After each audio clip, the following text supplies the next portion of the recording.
पता नहीं ये missing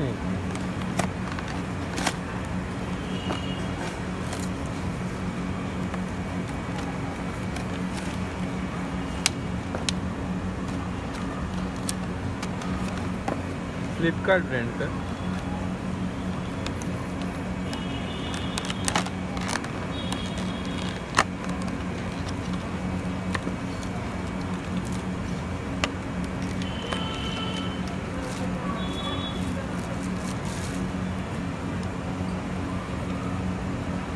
केस काट जाने दे महंगा है हंसी लगा दूसरा गाड़ी है ये खोलता है इसको हो गया ठीक है।